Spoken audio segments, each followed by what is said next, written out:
This is what happens when Tim Lane and I decide to go to the plaza. We got half-inch hail in Santa Fe. Too bad I didn't have no summary that could forecast the weather.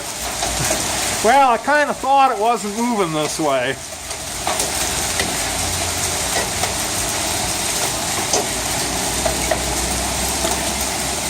Okay, what size hail does it take to damage the exterior of the car? Golf ball. Okay. This won't hurt your car. Okay. I storm chase and hail bigger than this all the time. I try not to, but sometimes it just works out that way. Just like this. This is big enough to knock some leaves off the trees, though.